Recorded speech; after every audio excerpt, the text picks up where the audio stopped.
तो आज के लेक्चर का विषय है stress management and healthy lifestyle, तनाव प्रबंधन और स्वस्थ जीवन पद्धति।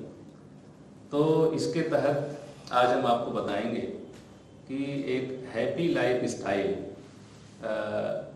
के लिए क्या क्या चीज़ें ज़रूरी हैं जिसे आपको अपनी आदत में शामिल करना है, और एक हैप्पी हेल्दी लाइफ स्टाइल किस तरह से तनाव प्रबंधन में मददगार साबित होती है। तो इसको हम विस्तार से आपको समझाएंगे। तो पहला चीज़ है एक हेल्दी लाइफ स्टाइल के तहत कि नियमित व्यायाम की आदत हमें डालनी चाहिए। दूसरा इम्पोर्टेंट चीज़ है संतुलित आहार। हमें जो है संतुलित आहार को फॉलो करना चाहिए। इसके लिए आप अपने नज़दीकी हॉस्पिटल में जाकर के वहाँ डाइटिशियन से मिल करके और संतुलित आहार में क्या क्या चीज़ें आपको लेनी चाहिए एक उनसे सलाह ले सकते हैं, एक चार्ट बनवा सकते हैं। ये हर रेलवे अस्पताल में आपके लिए उपलब्ध है। दूसरी जरूरी चीज़ है योजनाबद्ध कार्य पद्धति। काम करने का एक योजनाबद्ध तरीका आप अपनाएं। ये भी हेल्दी लाइफ स्टाइल का एक महत्वपूर्ण पार्ट है। अगला चीज है इम्पोर्टेंट कि आप अपने मन का भी प्रतिदिन निरीक्षण करें, उसका पर्यवेक्षण करें और आपके मन में क्या क्या चीजें चलती रहती हैं उस पर ध्यान देने की बात है। एक हैप्पी लाइफ स्टाइल के लिए और दिन प्रतिदिन के तनाव से बचने के लिए मन का सुपरविजन भी आपके लिए बहुत जरूरी है।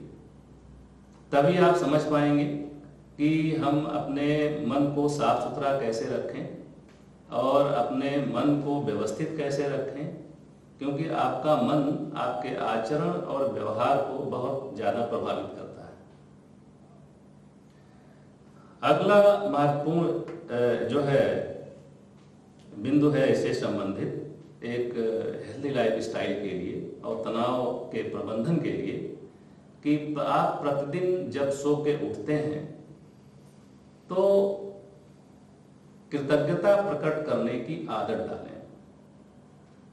अब आपके अंदर जो आस्था और श्रद्धा का भाव है उसको जरा मजबूत बनाएं, और उसको मजबूत बनाने के लिए इस आदत को अपने आचरण में शामिल करें कि जब भी प्रतिदिन आप सोकर उठते हैं तो बिस्तर पर बैठ करके ही 5 मिनट का टाइम दें या 5 मिनट से कम का टाइम दें और उन सभी के प्रति अपनी कृतज्ञता का भाव दिल से प्रकट करें जिनकी वजह से आप जो है एक स्वस्थ और सुखी जीवन व्यतीत कर रहे हैं, जिनकी वजह से आप इस दुनिया में हैं और एक सफल जीवन जी रहे हैं।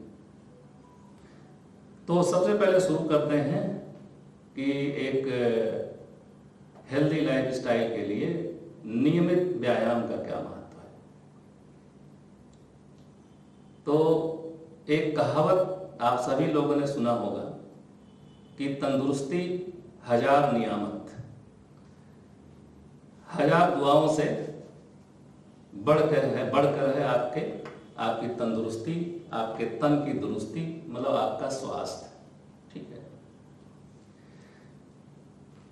अगर आप स्वस्थ हैं तो आपको ये दुनिया अच्छी लगेगी, सब कुछ अच्छा लगेगा। अगर आपका शरीर स्वस्थ नहीं है तो आपको कुछ भी अच्छा नहीं लगेगा। आपका पूरा ध्यान आपके अस्वस्थ शरीर की तरफ जाएगा, आप काम ठीक से नहीं कर पाएंगे। तो हमें सबसे पहले ध्यान देना है कि हम शारीरिक रूप से किस तरह से स्वस्थ रहें,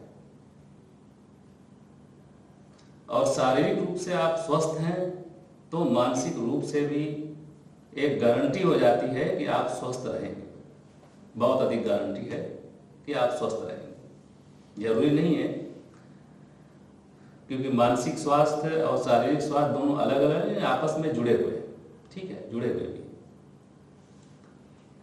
तो एक आपने सुना होगा पॉपुलर कहावत है कि एक स्वस्थ शरीर में ही एक स्वस्थ मन का निवास होता है। ठीक है,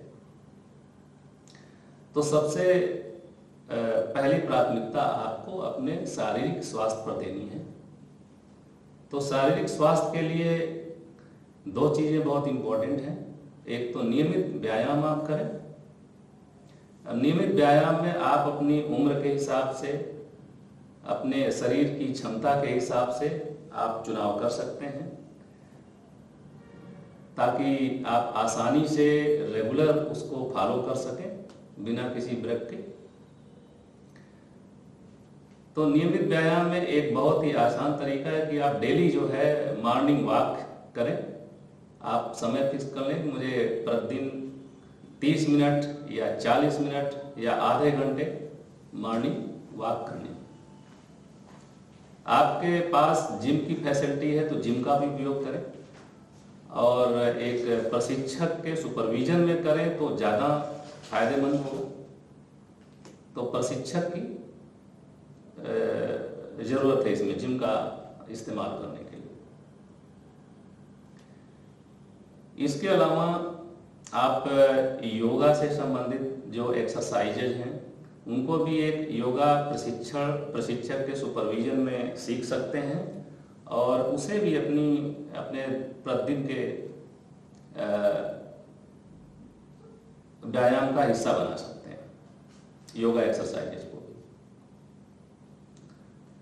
प्राणायाम है वो भी आप सीख सकते हैं, वो भी आपके हेल्थ के लिए बहुत ही उपयोगी है। तो ये शारीरिक स्वास्थ्य के लिए जरूरी चीज़ें हैं जिन्हें आप अपनी सुविधा के अनुसार अपना सकते हैं। इसके अलावा संतुलित आहार भी बहुत जरूरी है कि आपका शरीर स्वस्थ रहे। तो संतुलित आहार के विषय में भी आपको जानकारी हासिल करनी होगी कि आप प्रतिदिन सुबह के नाश्ते में, दोपहर के भोजन में और रात के भोजन में क्या चीज़ें लेते हैं, और अपने निकट के रेलवे हॉस्पिटल में जाकर के अपने डाइटिशियन से इस विषय में सलाह भी ले सकते हैं, ताकि आपका वेट ज़्यादा ना बढ़े। आपकी हाइट के अनुसार ही आपका वेट होना चाहिए। तो अगर आपकी हाइट के अनुसार आपका वेट कम है तो भी ठीक नहीं है, आपके हाइट के अनुसार आपका वेट ज़्यादा है तो भी ठीक नहीं है। इस संबंध में डाइटिशियन से सलाह लेकर के डाइट का एक चार्ट आप बनवा सकते हैं और उसे आप फॉलो कर सकते हैं। तो शारीरिक व्यायाम के साथ साथ ये डाइट कंट्रोल भी एक स्वस्थ जीवन के लिए बहुत जरूरी है, फिजिकल फिटनेस के लिए बहुत जरूरी है। इसका आपको पालन करना चाहिए। इसके अलावा योजनाबद्ध कार्य पद्धति भी आपको स्वस्थ रखने में, शारीरिक तौर पर भी और मानसिक तौर पर भी आपको स्वस्थ रखने में बहुत बड़ी भूमिका निभाती है। क्योंकि योजनाबद्ध तरीके से जब आप काम करते हैं तो अनावश्यक तनाव से आप बच जाते हैं। जो जरूरी काम है उसे आप प्राथमिकता के आधार पर निपटाते हैं, और जो जरूरी चीज़ें नहीं हैं उसे आप बाद के लिए छोड़ देते हैं। तो आप जो है अनावश्यक तनाव से बच जाते हैं, क्योंकि हमारा मन और हमारा शरीर दोनों बहुत ही क्लोजली जुड़े हुए हैं। अगर मन स्वस्थ नहीं है, तनावग्रस्त है, तो आपके शरीर पर विपरीत प्रभाव डालता है, आपके शारीरिक स्वास्थ्य को प्रभावित करता है। इसलिए योजनाबद्ध कार्य पद्धति अपनाने से आप अपने शरीर को स्वस्थ रखने में सफल रहेंगे। ठीक, अनावश्यक आपके मन का प्रभाव आपके शारीरिक स्वास्थ्य पर या उसको खराब करने में नहीं होगा, उसको बिगाड़ेगा नहीं। क्योंकि आज आप समझते हैं कि मन के स्वास्थ्य अस्वस्थ न होने की वजह से ही आदमी बीपी का शिकार हो जाता है, और बीपी का शिकार होने के बाद वो शुगर का मरीज हो जाता है। इस तरह से तमाम सारी चीज़ें जो है एक जगह से शुरू होती हैं, मन के स्वास्थ्य के बिगड़ने की वजह से। तमाम उसके पर्सनल रिलेशन भी खराब हो जाते हैं, ये भी एक है, और वो भी फिर बाद में आपके शारीरिक स्वास्थ्य पे असर डालता है। आप हताश और निराश होने लगते हैं, तमाम सारे लोग डिप्रेशन का शिकार हो जाते हैं। तो इसलिए हमें जो है योजनाबद्ध तरीके से काम करने की आदत डालनी चाहिए, ताकि इन सब दुष्प्रभावों से हम अपने शरीर को और अपने मन को भी बचा सकें।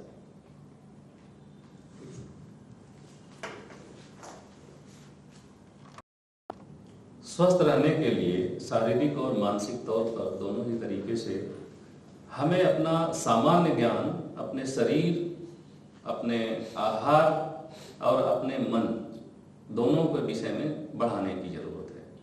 सामान्य आदमी अपने शरीर के विषय में, अपने आहार के विषय में और अपने मन के विषय में बहुत कम जानकारी रखता है। तो जरूरी है कि हम अपनी जानकारी बढ़ाएं, कि हम प्रतिदिन जो आहार लेते हैं, जो भोजन लेते हैं, उनमें किस किस तरह के पोषक तत्व पाए जाते हैं, किस किस तरह की विटामिन्स हैं, कार्बोहाइड्रेट किस में ज़्यादा है, प्रोटीन किस में ज़्यादा है, फैट किस में ज़्यादा है, विटामिन्स किस में पर्याप्त मात्रा में है, मिनरल्स किस में पर्याप्त मात्रा में है, ये जानना हमारे लिए ज़रूरी है। इसके लिए आप डाइटिशियन की सलाह जरूर लीजिए और अपनी जानकारी अन्य स्रोतों से भी आप पढ़ करके, सुन करके बढ़ाइए। दूसरी चीज़ है, अपने शरीर के विषय में भी आप अपनी सामान्य जानकारी का स्तर बढ़ाइए। स्वस्थ रहने के लिए ये भी बहुत ज़रूरी है कि जिस चीज़ को आप दुरुस्त करना चाहते हैं उसके बारे में जानकारी बहुत ज़रूरी है। कहावत है कि अगर किसी चीज़ पर नियंत्रण स्थापित करना चाहते हैं, किसी भी चीज़ पर, तो उसके विषय में आपको अपनी जानकारी बढ़ानी पड़ेगी। तो अगर आप अपने शारीरिक स्वास्थ्य और मानसिक स्वास्थ्य पर अपना नियंत्रण बनाना चाहते हैं, उसको और इम्प्रूव करना चाहते हैं, तो दोनों के विषय में आपको अपनी जानकारी बढ़ानी पड़ेगी। अपने शरीर के विषय में भी, उसकी फंक्शनिंग के विषय में, कार्यप्रणाली के विषय में पूरी जानकारी आपको हासिल करनी पड़ेगी ठीक से, और अपने भोजन के विषय में, ठीक है। तभी आप नियमित व्यायाम के महत्व को समझ पाएंगे, संतुलित भोजन के महत्व को समझ पाएंगे और उन भोज्य पदार्थों को आप अच्छी तरह से पहचान पाएंगे जो आपके लिए जरूरी हैं, आपकी उम्र के हिसाब से, आपके शारीरिक स्वास्थ्य के हिसाब से। इसलिए जानकारी बढ़ाना जरूरी है।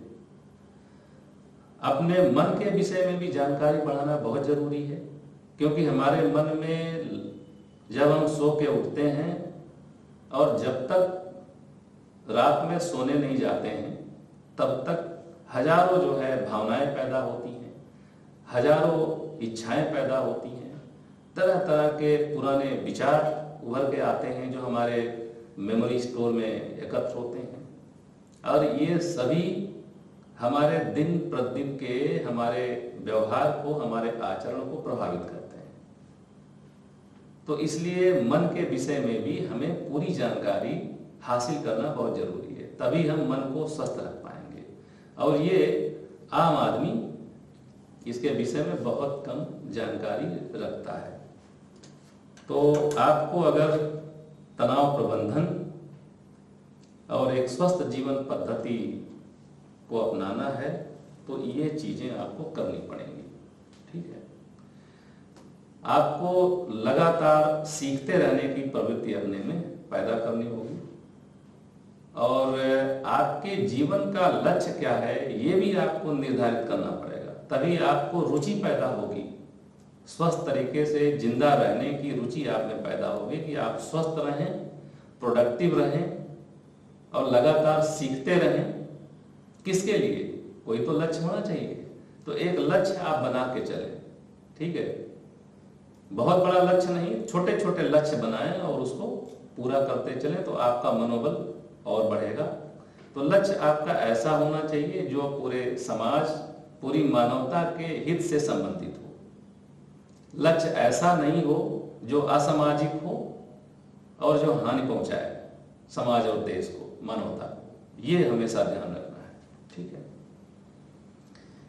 आपका लाइफ स्पैन छोटा है, 70, 75, 80, 100 साल तक आप जिंदा रहेंगे। ये भी आप अपने दिमाग में रखें कि इस पीरियड में आपको करना क्या है, क्या चीज़ आपके बस में है, क्या चीज़ें आपके बस में नहीं है, ये भी आप समझ के रखें, अलग करके रखें। जो चीज़ आपके बस में है उसमें आप कुछ कर सकते हैं तो उसी पे करें। जो चीज़ आपके बस में नहीं है उसके बारे में अगर आप परेशान होंगे तो तनावग्रस्त होंगे। तो इसका भी विवेक आप में होना चाहिए कि क्या चीज़ हमारे नियंत्रण में है, हमारे कंट्रोल में है, बस में है, और क्या चीज़ हमारे बस में नहीं है, जिसके विषय में हमें ज़्यादा परेशान होने की ज़रूरत नहीं है। तो अननेसेसरी जो है आशंकाओं से, भय से आप बचे रहेंगे, तनाव से बचे रहेंगे। तो हम बात करेंगे मन के विषय में कि हमारे मन के विषय में हमें क्या जानकारी रखनी चाहिए। बेसिक जानकारी, आधारभूत जानकारी, जिससे कि दिन प्रतिदिन जिससे हमारा सामना होता है। पहली चीज है कि हमारे मन में तरह तरह की भावनाएं पैदा होती हैं। जैसे उदाहरण के लिए जो दिन प्रतिदिन आपका सामना जिनसे होता है वो है एक क्रोध का भाव पैदा हो जाएगा। दूसरा है भय का भाव, तीसरा है ईर्ष्या का भाव, चौथा है नफरत का भाव, और एक बड़ा इंपॉर्टेंट भाव है लालच का भाव, कि जो चीज हमको अच्छी लगती है उसके प्रति हमारे मन में लालच पैदा हो जाता है, और जिसके प्रति लालच पैदा हो जाता है उसके पीछे पीछे हम उसको प्राप्त करने के लिए हमारा दिमाग हरदम सोचता रहता है कि कैसे हम उस चीज को प्राप्त कर सकें। और कभी कभी तो लोग इतने दीवाने हो जाते हैं ऐसी चीजों के प्रति जो उनको अच्छी लगती है कि जो गैर कानूनी तरीका भी अपना के प्राप्त करने की कोशिश करते हैं, जो कि नहीं करना चाहिए। अनुशासन यही कहता है कि हमें गैर कानूनी अवैध तरीके से उन चीजों को नहीं प्राप्त करना है जो हमें अच्छी लगती है। हमें वैध तरीके से ही प्रयास करके चीजों को प्राप्त करना चाहिए, तभी जो है समाज में, देश में व्यवस्था बनी रहेगी। तो बल का सदस्य होने के नाते आप इस बात को बहुत अच्छी तरह से समझ सकते हैं। एक अनुशासित बल का सदस्य होने के नाते एक अनुशासन का, नियम कानून का क्या महत्व है। हमें कानून का पालन करने वाला एक अच्छा नागरिक बनना चाहिए, व्यवस्था बनी रहे। तो ये 5 जो मन के भाव हैं, हमें समझना चाहिए कि ये भाव हैं क्या। ठीक है, क्रोध है या भय है या ईर्ष्या है या लालच है, ठीक है, ये जो है या नफरत है, ये दिन प्रतिदिन हमारे मन में डेली पैदा होती, कभी पैदा हो सकती है। ठीक है, हमसे पूछ के नहीं पैदा होती। हमारे चारों तरफ जो घटनाएं घटित होती हैं उनके प्रति हम स्वाभाविक रूप से रिएक्ट करते हैं कि कोई चीज अगर हमको अच्छी नहीं लगती, गलत लगती है, तो गुस्सा पैदा होता है, नफरत पैदा होती है, कुछ चीजों से ईर्ष्या द्वेष पैदा होता है, ठीक है, लालच पैदा होती, कुछ चीजें देख करके पीछे हम भागने लगते हैं उसके। जिन चीजों से हमें लगता नुकसान होगा उनसे हम दूर भागते हैं। तो मनोविज्ञान ये कहता है कि हमारे मन में जो तरह तरह के भाव पैदा होते हैं, ये हमारा जो सुरक्षा तंत्र है, सेफ्टी मैकेनिज्म है, उसी का एक पार्ट है। ये सभी हमारे शरीर की, हमारे अस्तित्व की सुरक्षा के लिए बने हुए हैं। ये नुकसानदायक तब होते हैं जब एक सीमा से ज्यादा इनकी तीव्रता बढ़ जाती है, कि हमें अगर बहुत ज्यादा क्रोध आने लगे और नियंत्रण से बाहर हो जाए और उसके वशीभूत होकर के हम जो है कोई गलत काम कर बैठे और बाद में हमको पछताना पड़े, तो फिर वो हानिकारक है। भय भी ऐसा है कि हम किसी चीज से बहुत ज्यादा भयभीत हो जाएं तो भी नुकसानदायक है। फिर लोग हमको जो है ज्यादा भय दिखाने लगेंगे तो एक टाइटल ले देते हैं कि बहुत डरपोक आदमी है ये, ठीक है। बहुत ज्यादा क्रोध है तो बोलेंगे बहुत क्रोधी आदमी है, बहुत चिड़चिड़ा आदमी है, छोटी छोटी बातों पर भी इसको गुस्सा आ जाता है, फिट आदमी नहीं है ये, ठीक है, किसी जिम्मेदारी के काम के लायक फिट आदमी नहीं है, क्योंकि नियंत्रण नहीं इस पे। बहुत ज्यादा ईर्ष्या द्वेष करने लगे तो भी गलत है, बहुत ज्यादा लालच करने लगे तो भी ठीक नहीं है, क्योंकि फिर वो गलत काम में फंस जाएगा, कोई फंसा देगा। तो एक सीमा से बाहर अगर ये भाव हो जाते हैं और हमें अपने बस में कर लेते हैं तो ये खतरनाक बात है। तो हमें अपने मन के इन भावों को अपने नियंत्रण में रखना है, लिमिट क्रॉस नहीं करने पाए। ठीक है, ये भाव ऐसे हैं जो हमें लगातार सक्रिय रखते हैं, किसी न किसी काम में सक्रिय रहते हैं, मोटिवेट करते हैं, मोटिवेटर है ये, समझ रहे हैं। और हमारी सुरक्षा के लिए है ये, हमारे अस्तित्व की, हमारे शरीर की। हमारा शरीर है तो हम हैं, हमारी चेतना क्या, हमारे शरीर का ये अभिन्न अंग है। शरीर है तो चेतना है, शरीर खत्म तो चेतना खत्म। तो ये जो भाव हैं ये हमारी चेतना के ही अंग हैं। ठीक है, तो हमें इनको अच्छी तरह से जानना चाहिए। ठीक है, इन सारे भावों को। इसी तरह से हमारे मन में तरह तरह की इच्छाएं पैदा होती हैं।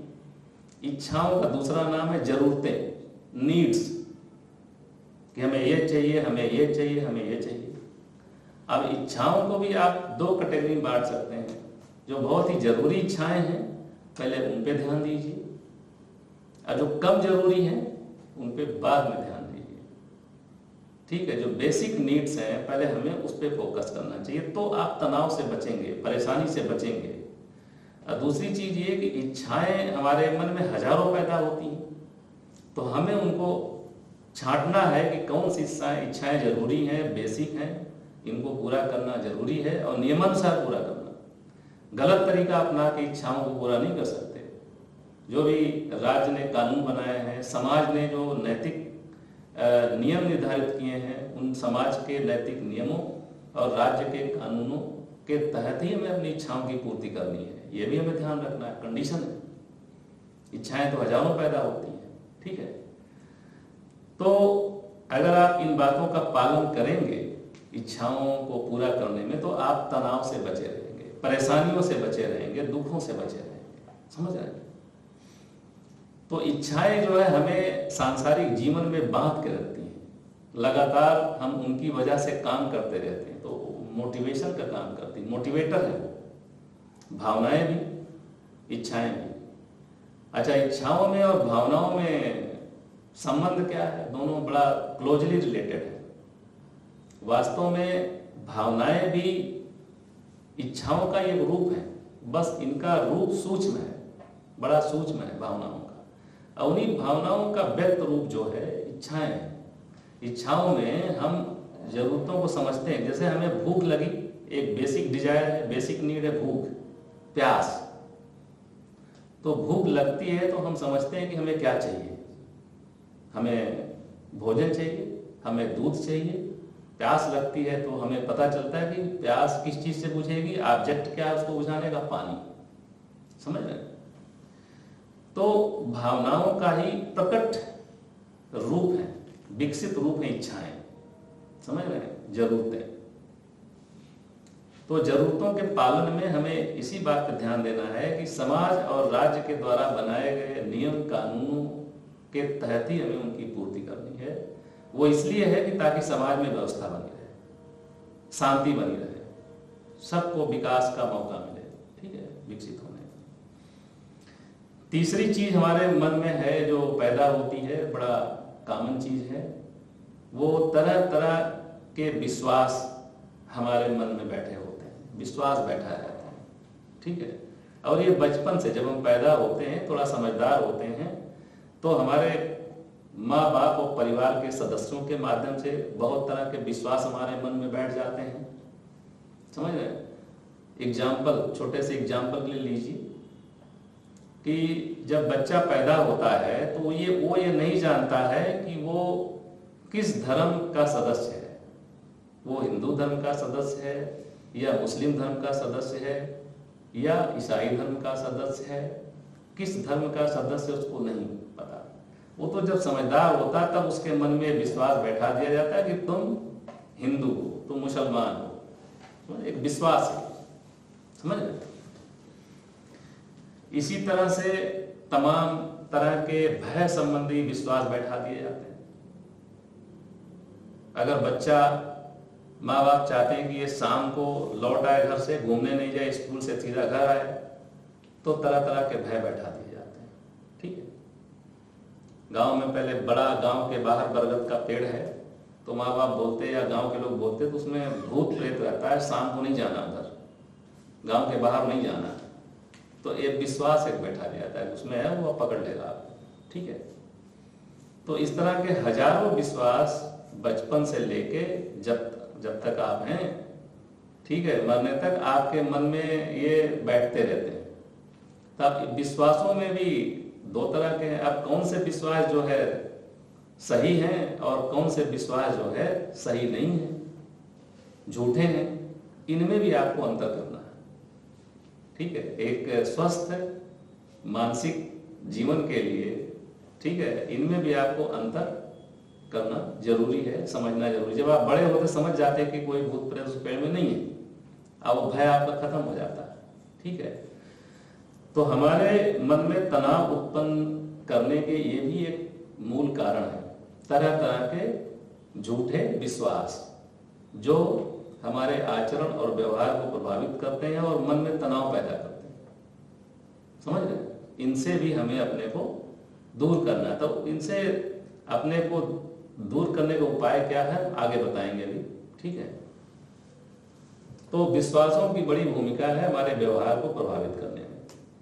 तो सच्चे विश्वास और जो सच्चे विश्वास नहीं है उनमें अंतर करके जो उनको अलग कर दीजिए, अपने मन से निकाल दीजिए, ठीक है। तरह तरह के तो ऐसे विश्वासों को क्या बोलते हैं, अंधविश्वास, कि बिना सोचे विचारे आपके मन में बैठा, आपने मन में बैठा दिया है। जैसे कि बैठा दिया गया कि भाई मंगलवार के दिन आपको इस दिशा में यात्रा नहीं करनी है, शनिवार के दिन इस दिशा में यात्रा नहीं करनी है, या आप रास्ते में जा रहे हैं सवेरे सवेरे बिल्ली ने रास्ता काट दिया तो बुरा होता है, विश्वास ही बैठा दिया है। तो इनका कोई लॉजिक है नहीं, ठीक है। तो इनको आपको विचार करना और समझना है, ऐसे विश्वासों को अलग कर देना, ठीक है। इसके बाद आपके मन में उत्पन्न होने वाली एक और चीज है, वो है तरह तरह की अवधारणाएं, कंसेप्ट्स। तो विश्वास और कंसेप्ट्स में क्या अंतर है। कंसेप्ट्स जो होते हैं, विश्वास तो आप मान लेते हैं सीधा बिना विचार किए, जो अवधारणाएं हैं वो थोड़ा सा थियोरेटिकल होती हैं, उनके पीछे थोड़ा लॉजिक होता है। तो आप लॉजिक के आधार पे तरह तरह की अवधारणाएं अपने मन में बैठा रहते हैं। अब लॉजिक भी कई तरह के होते हैं, कुछ लॉजिक ऐसे होते हैं जो गलत होते हैं, अब कुछ लॉजिक सही होते हैं। तो गलत लॉजिक के आधार पे जो अवधारणाएं आपके मन में पैदा हो गई हैं, उनको हमें विचार करके समझ करके अपने मन से हटा देना है, नहीं तो वो हमें तनाव पैदा करती है, समझ रहे। अब कुछ लोग मन में अवधारणा बैठा लेते हैं कि भाई ये चीज पवित्र है और ये चीज पवित्र नहीं है, एक कंसेप्ट बैठा लेते हैं। ये चीज खाना चाहिए, ये चीज नहीं खाना चाहिए, समझ रहे हैं। इसी तरह से ये चीज जो है हमें टच करनी चाहिए, ये चीज से दूर रहना चाहिए, समझ रहे। तो बहुत सारी इस तरह की अवधारणाएं जो है हम बैठा लेते हैं और वो भी हमारे आचरण और व्यवहार को प्रभावित करती हैं डे टू डे। तो हमें इनमें भी जो अवधारणाएं लॉजिकल नहीं है, सही नहीं है, देश और काल के अनुसार उनको अलग कर देना, निकाल देना है, ठीक है। और जो उचित हैं उनको हमें रखना है और बाकी को भी शामिल करना है, ठीक है। तो अपने कंसेप्ट के सिस्टम को भी हमें चेंज करना है, उसको स्टडी करके, ठीक है। इसी तरह से बहुत सारी विचारधाराएं अपने मन में हम बैठा के रखते हैं, ठीक है। विचारधाराएं बड़ा थियोरेटिकल होती हैं, लंबा चौड़ा लॉजिक उसमें रहता है। जैसे कि एक है कि कम्युनिज्म की विचारधारा, साम्यवाद की विचारधारा, पढ़ते हैं फिलॉसफी में, ठीक है। समाजवाद की विचारधारा, समझ रहे। इस तरह का मतलब तमाम सारे एग्जाम्पल हैं। तो ये विचारधाराएं और तमाम लोकल विचारधाराएं हम अपने मन में बैठा कर रखते हैं, ठीक है। समाज में भी जहाँ हायरार्कियल सोसाइटी है कि भाई ये ऊंचा है, ये नीचा है, ये अछूत है, ये ऐसा है, ये विचारधाराएं उसके पीछे लॉजिक लगा के हम अपने मन में बैठा कर रखते हैं। तो ऐसी विचारधाराओं से भी इनको भी हमें एग्जामिन करना है और जो उचित नहीं है उनको अलग कर देना है। स्वस्थ रहने के लिए मानसिक रूप से जरूरी है कि इनका रिव्यू करना जरूरी है। ठीक है, जो उचित है उन्हीं को रहने दीजिए, बाकी हटा दीजिए। ठीक है, तो अपने मन के निरीक्षण और पर्यवेक्षण का मतलब यही है कि ये जो चीजें हैं, ठीक है, हमारे विश्वास, ठीक है, हमारी विचारधाराएं, हमारी अवधारणाएं, ठीक है, हमारी इच्छाएं और हमारी भावनाएं तरह तरह की, इन पर हमेशा नजर रखिए, इनको निरीक्षण में रखिए, पर्यवेक्षण में रखिए और जरूरी सुधार करते रहिए इसमें। ठीक है, तब इन पे आपका नियंत्रण बनेगा। अगर आप ऐसा नहीं करेंगे तो ये आपको अपने कंट्रोल में ले लेंगे और आप इनके नियंत्रण में आप जो है काम करेंगे तो परेशान रहेंगे। समझ रहे हैं? तो इसी को कहते हैं कि मन पे, इन पे कंट्रोल का मतलब यह है कि आप अपने मन पर नियंत्रण स्थापित कर लेंगे। ठीक है, अन्यथा ये आप पे नियंत्रण स्थापित कर लेंगे। तो मन पे नियंत्रण स्थापित करना आपको है, तो इसके लिए आपको कुछ प्रयास करने पड़ेंगे, कुछ तरीके हैं, कुछ टेक्निक्स है जिनको अपनाना पड़ेगा। ऐसे नहीं हो जाएगा। ठीक है, कुछ प्रोसीजर फॉलो करने पड़ेंगे, तब आप इनका ठीक से इन पे कंट्रोल कर पाएंगे। ठीक है, ये हम आपको बताते हैं आगे। ठीक है,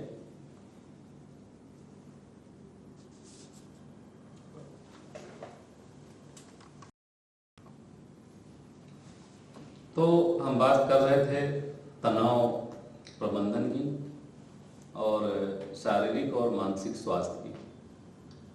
तो अब हम बात करेंगे कि तनाव वास्तव में है क्या और पैदा कहाँ और क्यों होता है। तो तनाव वास्तव में हमारे मन का विषय है, हमारी चेतना का विषय है, एक मानसिक परिघटना है ये।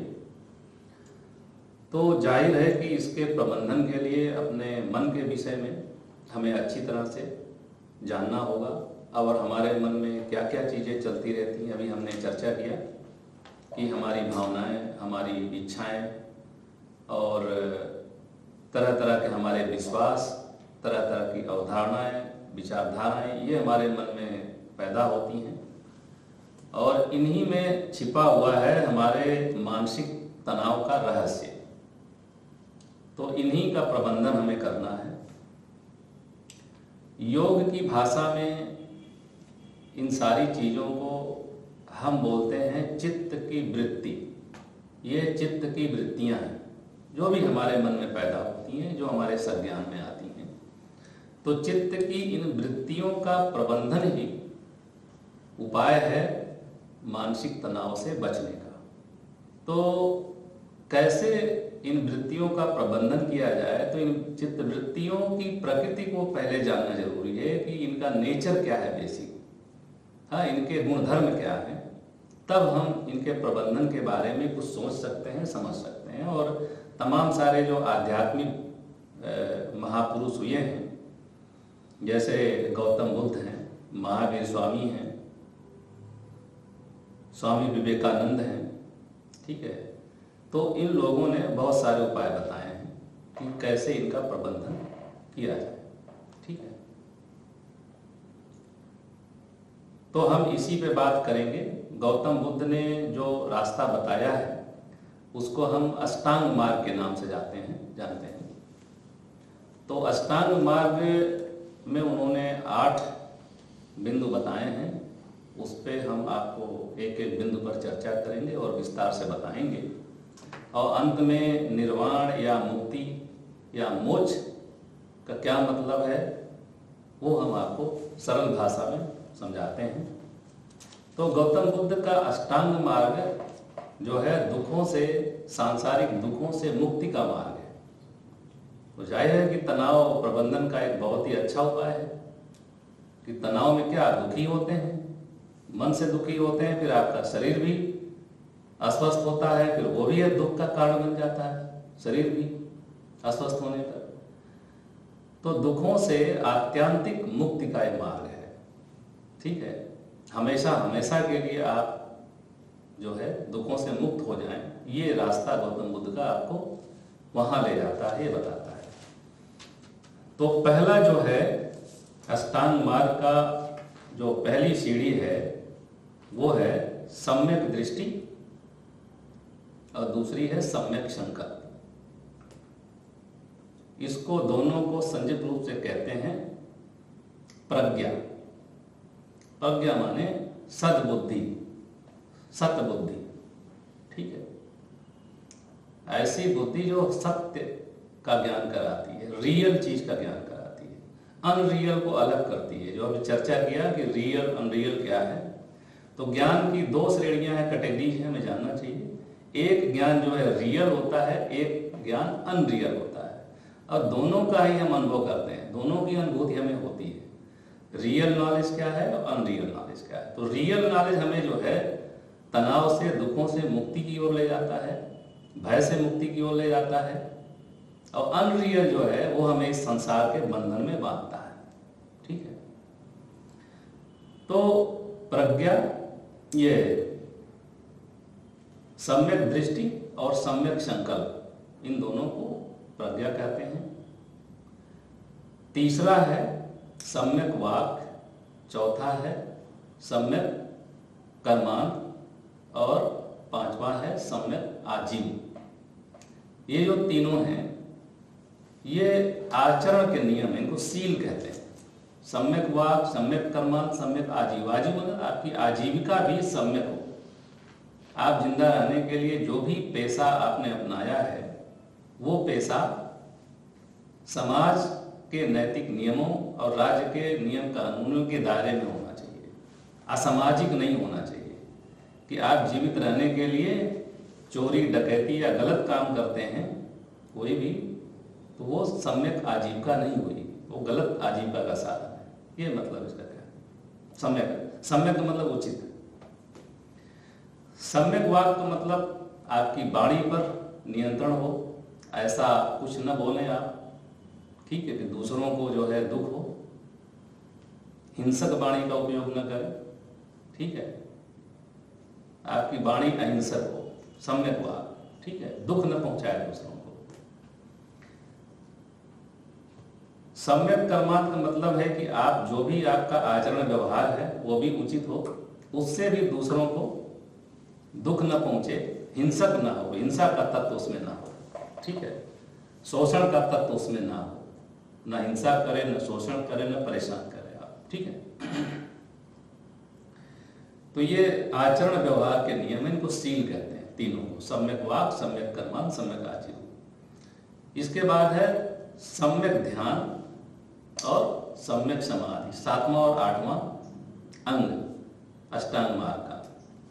सम्यक ध्यान का मतलब है उचित सावधानी, सम्मा सति। पाली में क्या बोलते हैं, वो सम्मा सति, उचित सावधानी। ठीक है, ये मेडिटेशन इसका मतलब नहीं है, उचित सावधानी। मेडिटेशन का मतलब समाधि, आठवां जो मार्ग है, अंग है सम्यक समाधि। ठीक है, राइट कंसंट्रेशन। तो ये जो सम्यक ध्यान और सम्यक समाधि, एक और छूट गया सम्यक व्यायाम। ठीक है, सम्यक व्यायाम, सम्यक ध्यान, सम्यक समाधि, 6, 7, 8 ये अंग होते हैं। ठीक है, इन तीनों को समाधि के नाम से जाना जाता है संयुक्त रूप से। तो प्रज्ञा, सील और समाधि, अष्टांग मार्ग को 3 भागों में बांट दिया गया, प्रज्ञा, सील और समाधि। तो इसमें सबसे मुख्य है कि समाधि का अभ्यास आप करेंगे, और जो आचरण व्यवहार के जो नियम बताएं, उनको सील कहा, उसका अनुपालन करेंगे आप। तो इन दोनों के अनुपालन से, ठीक है, क्या उत्पन्न होगा, सम्यक प्रज्ञा उत्पन्न होगी। सम्यक प्रज्ञा में सम्यक दृष्टिकोण और सम्यक संकल्प पैदा होगा आप में, और ये जब पैदा होगा तो यही आपको मुक्ति की तरफ ले जाएगा, सांसारिक दुखों से मुक्ति की तरफ, आत्यांतिक मतलब हाईएस्ट लेवल की मुक्ति की तरफ ले जाएगा। ठीक है, तो जाहिर है कि तनाव अपने आप खत्म हो जाएंगे, जो मानसिक तनाव है वो खत्म होते जाएंगे, दुख खत्म तो तनाव खत्म। ठीक है, तो समस्त सांसारिक दुखों से हमेशा हमेशा के लिए मुक्ति की तरफ ये रास्ता ले जाने के लिए है। तो अभ्यास का जो मेन है इसमें विषय कि अपने आचरण व्यवहार को हम दुरुस्त रखें, ठीक है, और समाधि का अभ्यास करें। ठीक है, अब समाधि के अभ्यास में हम समझ लें कि 3 चीजें हैं, 3 स्टेप हैं समाधि में: सम्यक व्यायाम, सम्यक ध्यान और सम्यक समाधि। इनका मतलब क्या है, हमें करना क्या है? सम्यक वाक, सम्यक कर्मांत और सम्यक आजीव में आपने समझ लिया कि ये आचरण व्यवहार के नियम हैं, हमें कैसे बोलना है, आजीविका का साधन हमारा कैसा होना चाहिए, ठीक है, और हमारे अन्य कर्म कैसे होने चाहिए। ठीक है, कार्य। तो हम समाधि वाला मेन अभ्यास वाला जो पार्ट है, लास्ट का 3 कदम उसमें है, स्टेप है कि सम्यक व्यायाम, सम्यक ध्यान, सम्यक समाधि। ये एक्टिव पार्ट है, इसको हमें समझना है। यही हमें जो है हमारे मन में जो है उच्चतम प्रज्ञा उत्पन्न करेगा, प्रज्ञा शक्ति, और ये हमें समस्त सांसारिक दुखों से मुक्ति की ओर ले जाएगी। ठीक है, हाईएस्ट लेवल का नॉलेज पैदा करेगा, रियल नॉलेज। ठीक है, तो सम्यक व्यायाम का मतलब यह है फिजिकल एक्सरसाइज नहीं है, ये वास्तव में एक मेंटल एक्सरसाइज है। सम्यक व्यायाम मानसिक व्यायाम है। तो करना क्या इसमें है? करना इसमें यह है कि हमारे मन में जो भी अच्छी चीजें हैं, चाहे वो अच्छे विश्वास हों, चाहे अच्छी आदतें हों, अच्छे विचार हों, उन सब को हमें अपने मन में धारण करके रखना है। और जो नकारात्मक या मिथ्या विश्वास हैं, विचार हैं, भावनाएं हैं, उनको हमें बाहर करना है, धीरे धीरे प्रयास करके। तो बाहर करने का उपाय यही है कि उनके विपरीत जो चीजें हैं उनको हम ले आए, अच्छी चीजें, तो अपने आप वो बाहर चली जाएंगी। ठीक है, तो ये तरीका अपनाना है कि अच्छी चीजों को हम बाहर से ग्रहण करें। ठीक है, और ये नकारात्मक चीजों को अपने मन से हटाएं। नकारात्मक विश्वास, नकारात्मक विचार, नकारात्मक अवधारणाएं, ठीक है, और जो इच्छाएं हैं नकारात्मक, उनको भी हटाएं। अच्छी इच्छाओं को जगह दें, जो सकारात्मक हैं, जो हमारे भलाई के लिए, हमारे परिवार, समाज, मानवता की भलाई से संबंधित है, उनको जगह दें। ठीक है, और भावनाएं भी हम सकारात्मक भावनाओं को ही मन में बढ़ावा दें। जैसे मैत्री का भाव है, सहयोग का भाव है, समझ रहे हैं, प्रेम का भाव है, इनको बढ़ावा दें। गुस्से पे नियंत्रण रखें, भय पे नियंत्रण रखें, समझ रहे हैं, ईर्ष्या द्वेष पे नियंत्रण रखें, नफरत पे नियंत्रण रखें, कंट्रोल में रखें। ठीक है, और ये सकारात्मक भावों को बढ़ावा दें। बढ़ावा देंगे तो अपने आप कंट्रोल में आ जाएंगे। ठीक है, तो मन पे कड़ी नजर रखनी है सम्यक व्यायाम के तहत जो है, और सम्यक ध्यान का मतलब सावधानी।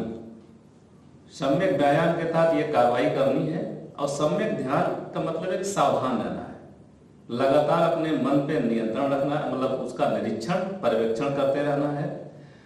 सावधान रहना कि कोई गलत चीज फिर से ना आ जाए। ठीक है, कोई गलत आदत, कोई गलत विचार, कोई गलत इच्छा, कोई गलत विश्वास न बैठ जाए वैसे। तो सतत सावधान रहना है और सतत व्यायाम करते रहना है।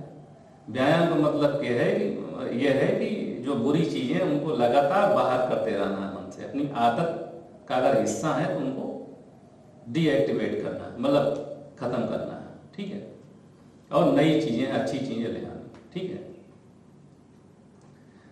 और सम्यक समाधि का मतलब यह है कि जब ये दोनों अभ्यास आपके चलेंगे तो आप सक्षम हो जाएंगे कि हमें किस बात पर ध्यान केंद्रित करना है, किस पर मन को कंसंट्रेट करना है, कौन सी चीज उपयोगी है, जिसके विषय में जिसको अपने मन में हम धारण करें, और धारण करके उसके विषय में हम सोचें, उसके विषय में पूरी जानकारी हासिल करें। तो उसके विषय में आप जब सोचेंगे, पूरी जानकारी हासिल करेंगे, तो उस ज्ञान का उपयोग क्या है? एक तो आपके खुद के लिए है, आपको सबसे पहला फायदा तो आपको होगा क्योंकि आपने वो नॉलेज प्राप्त किया है, और पूरे मानव समाज को भी उससे लाभान्वित कर सकते हैं।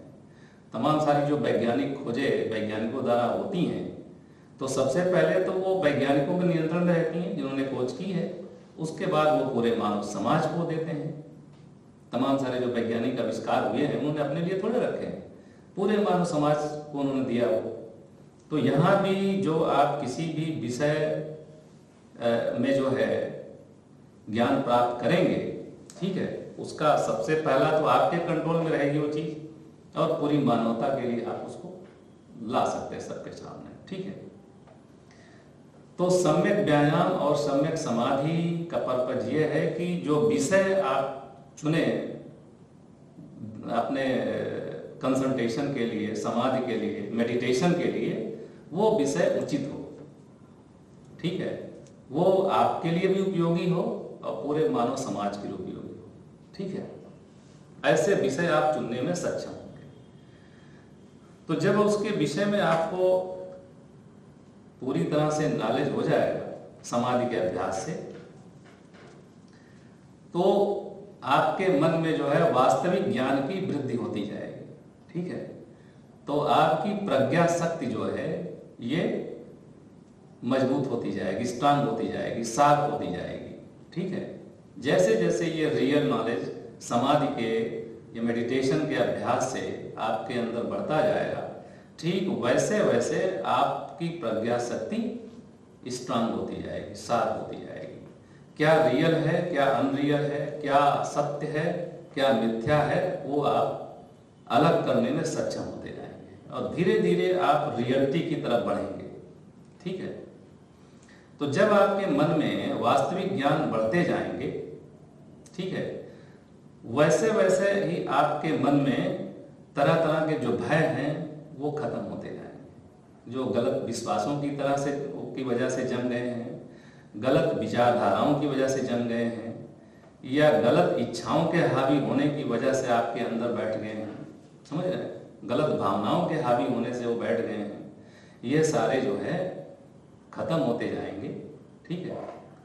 और आपके मन में संतोष का भाव बढ़ता जाएगा, सेटिस्फैक्शन का भाव बढ़ता जाएगा। अब सेटिस्फैक्शन बढ़ने से ये गलत अर्थ मत निकालिए कि ऐसा आदमी निष्क्रिय हो जाएगा, काम नहीं करेगा, नहीं, उसका काम करने का पोटेंशियल और बढ़ जाएगा, उसका लक्ष्य का जो है टारगेट लाइफ का और बड़ा हो जाएगा।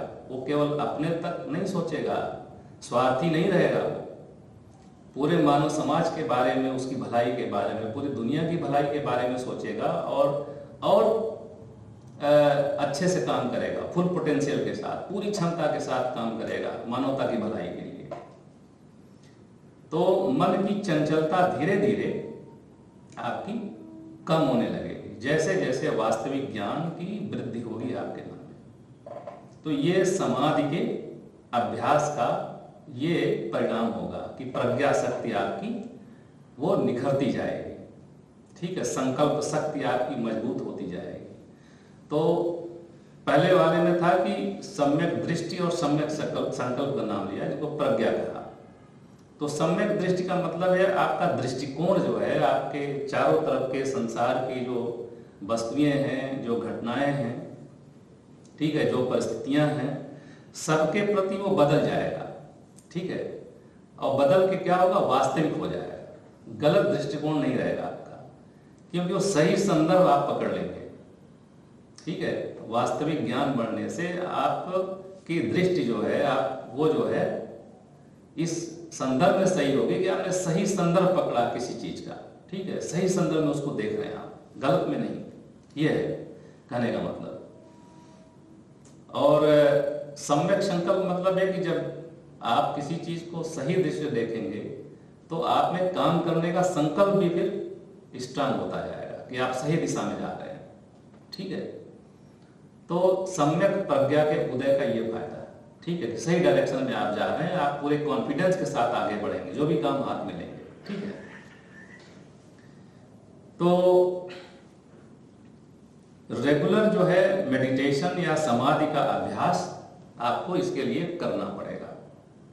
जैसे फिजिकल एक्सरसाइज करने से आप शारीरिक रूप से मजबूत बनेंगे, ठीक वैसे ही ये मेंटल एक्सरसाइज है समाधि का अभ्यास, समझ रहे हैं। और इस मानसिक एक्सरसाइज से आपकी प्रज्ञा शक्ति का जागरण होगा, वो स्ट्रांग होगी, ठीक है, और आपको मुक्ति या निर्वाण की तरफ ले जाएगी। मतलब मुक्ति या निर्वाण का मतलब है कि समस्त प्रकार के दुखों और तनाव से मुक्ति की तरफ ले जाएगी। आपका मन में स्थिरता बढ़ेगी, ठीक है, तरह तरह के जो भय हैं वो खत्म हो जाएंगे, और तरह तरह के जो लालच हैं, ठीक है, वो भी खत्म हो जाएंगे, संतोष का भाव बढ़ता जाएगा। मतलब ये कि आपके मन पर नियंत्रण बढ़ता जाएगा, समझ रहे हैं। और इसकी जो उच्चतम अवस्था होगी जब आप हाईएस्ट रियल नॉलेज अचीव कर लेंगे, ठीक है, आपको ये पता चल जाएगा, जैसे आचार्य शंकर के शब्दों में कहें, उनके वेदांत दर्शन का जो निचोड़ है वो ये है एक लाइन में कि ब्रह्म सत्यम जगत मिथ्या जीवो ब्रह्म है व ना परा, कि ब्रह्म ही सत्य है, जगत जो है वो मिथ्या है। ब्रह्म सत्य मतलब ब्रह्म ही रियल है, जगत अनरियल है, असत्य है, और जीव ही ब्रह्म है। जीव मतलब आप खुद, आपके अंदर जो चेतना है वो खुद वही ब्रह्म है, दूसरा कोई नहीं ब्रह्म है, समझ गए। तो ये हाईएस्ट नॉलेज जब आपको प्राप्त हो जाएगा समाधि या ध्यान के अभ्यास से, उस अवस्था में आप सारे सांसारिक दुखों से मुक्त हो जाएंगे। और यही अवस्था क्या कहलाती है? निर्वाण। तो तनाव खत्म, सारे दुख खत्म, समझ रहे। तो मेडिटेशन या समाधि के अभ्यास से जो तनाव मुक्ति का यही मूल कारण है। मूल कारण यही है कि ऐसे खत्म होता है। टेक्निक यही है कि वास्तविक ज्ञान आपके मन में बढ़ता जाएगा, तनाव आपका घटता जाएगा। तनाव लाने वाले क्या हैं? तरह तरह के भय और तरह तरह के लालच। तो ये लालच और भय दोनों खत्म होते जाएंगे, ठीक है। संतोष का भाव बढ़ेगा, निर्भयता का भाव बढ़ेगा, मन आपका स्थिर होता जाएगा, ठीक है। ये कौन कर रहा है? समाधि के अभ्यास से आपके मन में पैदा होने वाला रियल नॉलेज की वजह से ये हो रहा है। तो ये है टेक्निक, ये आपको समझना होगा, ठीक है। अब रियल क्या है, अनरियल क्या है, हम आपको एक सिंपल एग्जांपल से समझाते हैं। रियल नॉलेज क्या है और अनरियल नॉलेज क्या है। जब आप समाधि का अभ्यास करेंगे तो आप कैसे अलग करेंगे? तो जो आपके मन में तरह तरह के ज्ञान पैदा होते हैं उनको हम मुख्य रूप से दो श्रेणी बांट सकते हैं, रियल सत्य ज्ञान और एक दूसरा मिथ्या ज्ञान। दोनों का अनुभव हम करते हैं और दोनों हमारे सांसारिक जीवन में जो है बड़ी महत्वपूर्ण भूमिका निभाते हैं। तो उदाहरण के लिए आप समझें कि उजाले और अंधेरे का उदाहरण लीजिए आप, कि उजाले का भी आप अनुभव करते हैं, अंधेरे का भी आप अनुभव करते हैं।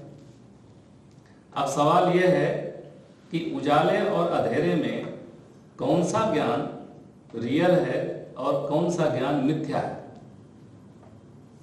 ठीक है। तो मिथ्या ज्ञान वो होता है जो स्वतंत्र नहीं होता, जिसका अस्तित्व स्वतंत्र नहीं होता है, और रियल ज्ञान वो होता है या रियल चीज वो है जो स्वतंत्र है, इंडिपेंडेंट है, और जो डिपेंडेंट है वो अनरियल है। तो आप देखेंगे कि उजाले और अंधेरे में अंधेरा जो है वो डिपेंड करता है, निर्भर करता है उजाले के अस्तित्व पर, ठीक है। तो उजाला क्या है? रोशनी, सूरज की रोशनी या किसी दीपक की रोशनी, ठीक है, उससे पैदा होता है। तो उजाला जो है, अगर रोशनी है तो अंधेरा खत्म हो जाता है, रोशनी नहीं है, उजाला नहीं है तो अंधेरे की अनुभूति आपकी होती है। तो यहाँ रियल क्या है? उजाला है, उसका अस्तित्व है, वो वास्तव में है, लेकिन उसकी अनुपस्थिति हमें अंधेरे के रूप में फील होती है, ठीक है। इसी तरह से आप ठंडी और गर्मी की जो आपको अनुभूति होती है उसको ले सकते हैं कि भाई ठंडी और गर्मी की जो आपको दोनों की अनुभूति होती है, आप दोनों को रियल मान के चलते हैं, लेकिन थोड़ा डीप में गहराई में जाके विचार करें तो आपको पता चलेगा कि दोनों में एक रियल है और एक उस रियल चीज पे डिपेंड करने वाली चीज है। मतलब अगर रियल न रहे तो अनरियल का अस्तित्व नहीं है, वो मिथ्या है, झूठी है। तो गर्मी और ठंडी में जो ठंडी का अनुभव है हमें, वो वास्तव में एक मिथ्या वस्तु का अनुभव है, हमको एक मिथ्या चीज का अनुभव है। गर्मी वास्तव में रियल चीज है जो एग्जिस्ट करती है। वो अगर उसकी मात्रा कम हो जाए तो उसी मात्रा में हमको ठंडी का अनुभव होता है। इसकी मात्रा बढ़ जाए तो ठंडी की मात्रा बढ़ जाती है। समझ गए? तो रियल क्या है? जो एग्जिस्ट करती है, जो है, वो गर्मी है। रियल क्या है? रोशनी या प्रकाश है। अंधेरा अनरियल है, ठंडी की अनुभूति अनरियल है। तो इसी तरह से मेडिटेशन या समाधि का अभ्यास करके आप अपने मन में, आपके चारों तरफ संसार में जो तमाम सारी वस्तुओं का आपको ज्ञान होता है, जिनकी अनुभूति आप करते हैं, उनमें आप धीरे धीरे आप पहचानते जाते हैं कि क्या चीज मिथ्या है और क्या चीज वास्तविक है। तो आचार्य शंकर यही कहते हैं कि ब्रह्म सत्यम जगत मिथ्या। इस जगत में हर चीज सत्य नहीं है, आप ही केवल जीव वही ब्रह्म है, वही सत्य है। ठीक है? मतलब ये कि जो भी चीजें निकली हुई हैं आपके चारों संसार में, वो सब ब्रह्म से ही निकली हुई है। ठीक है? तो सब डिपेंडेंट हैं ब्रह्म पर। रियल क्या है? आप हैं या ब्रह्म है? तो जब आप की प्रज्ञा शक्ति अपने विकास के उच्चतम स्तर पर पहुंच जाती है तो आप इस वास्तविकता को समझने में सक्षम हो जाते हैं कि ब्रह्म सत्यम जगत मिथ्या, जीवो ब्रह्मैव न परा। जीव ही ब्रह्म है, अन्य नहीं कोई। ठीक है? तो ये तभी आप समझ पाएंगे जब प्रज्ञा शक्ति अपने विकास के उच्चतम स्तर पर पहुंचेगी। और उपाय यही है समाधि का अभ्यास, मेडिटेशन का अभ्यास। ठीक है? और सीलों का पालन, अच्छे आचरण व्यवहार का पालन। समझ रहे? तो ये है उपाय। मतलब तनाव प्रबंधन में, तनाव से या समस्त सांसारिक दुखों से हमेशा के लिए मुक्ति का ये उन्होंने एक बड़ा ही उत्कृष्ट मार्ग बताया, जिसपे आप चल करके आप सारे सांसारिक दुखों से मुक्त हो सकते हैं। तो इसलिए मेडिटेशन का अभ्यास आपको तनाव से मुक्ति प्रदान करता है। जिस लेवल पे आप ज्ञान प्राप्त करते हैं उसी लेवल का आपको तनाव से मुक्ति प्राप्त होगी। ठीक है? आप अपने अभ्यास को बढ़ाते जाएंगे तो आप जो है हाईएस्ट लेवल पहुंचेंगे। योग दर्शन में बहुत बढ़िया से समझाया है कि हमारे मन में जो तरह तरह के ज्ञान उत्पन्न होते हैं, हमारी ज्ञानेंद्रियों के माध्यम से अपने संसार के चारों तरफ के संसार की वस्तुओं के विषय में, घटनाओं के विषय में, परिस्थितियों के विषय में, तो उन्होंने उनकी 3 कैटेगरी है इम्पोर्टेंट। एक है प्रमाण, एक दूसरा है विपर्य और तीसरा है ये प्रमाण, विपर्य, विकल्प। ठीक है? 3 कैटेगरी ज्ञान की है। तो प्रमाण का मतलब है वो ज्ञान जो वास्तविक है, प्रमाणित है। ठीक है? विपर्य का मतलब है हमारे मन में उत्पन्न होने वाले वो ज्ञान जो भ्रम जनित है, भ्रम की वजह से उत्पन्न है। और विकल्प की श्रेणी में उन ज्ञान को रखा गया है जो कल्पना जन्य है, जो हमारे मन की कल्पना से उत्पन्न होते हैं। हमारा मन भी एक इंद्रिय है, छठी इंद्रिय। जैसे 5 बाहरी इंद्रियां हैं, आंख है, कान है, नासिका है, जीवा है, त्वचा है। इसके माध्यम से अपने चारों तरफ के इन्वायरमेंट में जो भी चीजें हो रही हैं उनका ज्ञान हम प्राप्त करते हैं। हमारा मन छठी इंद्रिय है जो इन सारे ज्ञान के आधार पर, ठीक है, विश्लेषण और संश्लेषण करके नए नए ज्ञान पैदा करता है, चिंतन मनन करके, जिनको कहते हैं चिंतन मनन करके वो नए नए ज्ञान प्राप्त करता है। छठी इंद्रिय है। तो ये चिंतन मनन के माध्यम से रियल नॉलेज भी पैदा होता है और तमाम सारा अनरियल नॉलेज भी पैदा होता है। ठीक है? तो जो अनरियल नॉलेज पैदा होता है कल्पना के माध्यम से, चिंतन मनन से, वो इस श्रेणी में रखा गया है, ठीक है, विकल्प में। तो हमें जो है समाधि के अभ्यास से, ठीक है, अपने मन में पैदा होने वाले इस अनरियल नॉलेज को भी अलग करना है और रियल नॉलेज को अलग करना है, ठीक है। तो प्रज्ञा शक्ति आपकी शार्प होती जाएगी, स्ट्रांग होती जाएगी, ठीक है। तो जब आप के मन से सारे अनरियल नॉलेज खत्म हो जाते हैं समाधि के अभ्यास से, ठीक है, तो आपके मन की स्थिरता उच्चतम स्तर पर पहुंच जाती है। किनकी वजह से? क्योंकि हर तरह के भय खत्म हो गए, हर तरह का लालच खत्म हो गया, परम संतोष की अवस्था में आप पहुंच जाते हैं, परम निर्भयता की अवस्था में पहुंच जाते हैं। ऐसे मनुष्य को, चाहे महिला हो या पुरुष, जो इस अवस्था को प्राप्त कर लेता है उच्चतम ज्ञान का साक्षात करके या सत्य, अंतिम सत्य का साक्षात करके, उसे भगवत गीता में स्थित प्रज्ञ पुरुष कहा गया। ऐसा पुरुष इस संसार में केवल लोक कल्याण के लिए काम करता है, निष्क्रिय नहीं बैठता वो, बल्कि अपने फुल पोटेंशियल से काम करता है। समझ रहे हैं? तो ये भ्रम नहीं रखना है कि अगर आपको मुक्ति मिल गई, ज्ञान मिल गया, तो आप कुछ नहीं करेंगे। ये बिल्कुल भ्रम मत पालिएगा। ऐसा व्यक्ति मानवता के कल्याण के लिए दिन रात काम करता है, समझ रहे, और हाईएस्ट लेवल पे सक्रिय रहता है, समझ रहे, क्योंकि उसके मन में कोई भय नहीं, कोई लालच नहीं, ठीक है, और जिंदा रहने का पर्पज क्या है वो अच्छी तरह से समझ लेता है, समझ रहे हैं। तो ये है तनाव मुक्ति का, ठीक है, सबसे उच्चतम साधन। अष्टांग मार्ग का पालन करिए, मेडिटेशन का रेगुलर अभ्यास कीजिए, समझ रहे हैं, और पूरी टेक्निक को समझिए, इस मार्ग की पूरी टेक्निक को समझिए आप, तो आपके अंदर रुचि पैदा होगी, ठीक से आप अभ्यास कर पाएंगे, ठीक है। तो ये हर आदमी कर सकता है, कोई इसमें भेदभाव नहीं है, ठीक है, चाहे भारत का हो, चाहे अमेरिका का हो, चाहे चाइना का हो, चाहे कहीं का भी, हर ह्यूमन बीइंग कर सकता है इसको, ठीक है, सबके लिए है, ठीक है।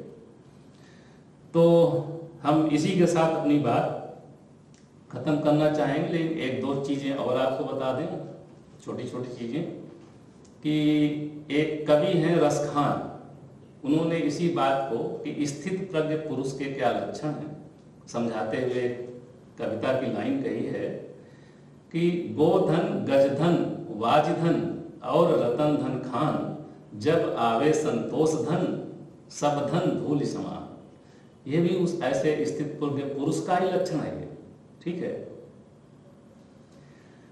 और इसी तरह से संत कबीर एक बहुत बड़े आध्यात्मिक पुरुष हुए हैं, ठीक है।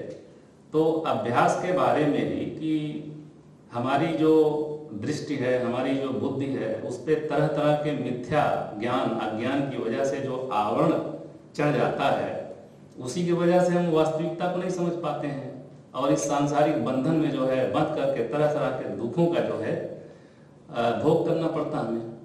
तो उससे मुक्ति के लिए वो कहते हैं कि उनका एक भजन है कि घूंघट के पट खोल तो है पिया मिलेंगे।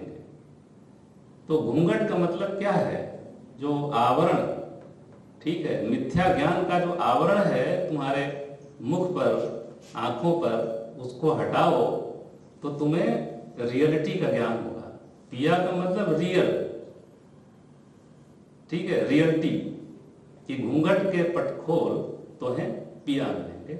उनका कहने का मतलब ये है, एक समझाने के लिए कहा उन्होंने, ठीक है। तो अभ्यास करेंगे समाधि का तो आपको अपने रियल में आप क्या हैं, शंकराचार्य कहते हैं कि आप ही ब्रह्म हो, समझ रहे हैं। संत कबीर भी वही कहते हैं, ठीक है। और ऐसे पुरुष में अहम नाम की कोई चीज नहीं होती है, अहंकार खत्म हो जाता है।